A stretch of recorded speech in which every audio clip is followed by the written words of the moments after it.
Commission کے بارے میں کیا احکامات ہیں؟ بھئی کس کمیشن کی بات کرتے ہیں؟ ایک کمیشن ہوتی ہے یہ جو پراپرٹی کا کاروبار کرتے ہیں وہ کمیشن لیتے ہیں دونوں فریقوں سے۔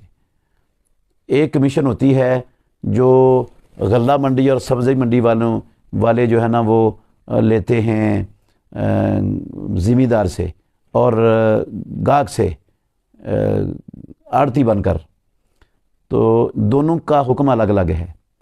یہ جو پراپرٹی کی اور اس طرح کی چیزوں کی خرید و فروخت ہوتی ہے، گاڑیوں کی، پراپرٹیز کی، مکانات کی، ان میں جھوٹ نہ بولے یہ پراپرٹی ڈیلر، کسی فریق کے ساتھ دھوکہ نہ دے تو اس کی کمیشن حلال ہے۔ البتہ جو زمیندار اپنی غلے کو یا فصلوں کو، اپنی پھلوں کو یا سبزیوں کو شہر میں بیچنے کے لیے آتا ہے، کوئی شہری اس کا دلال بن کر بیچے گا تو یہ حرام ہے۔ اس سے رسول اللہ صلی اللہ علیہ وسلم نے منع فرمایا ہے، یہ کمیشن لینا اس کے لیے حلال اور جائز نہیں ہے۔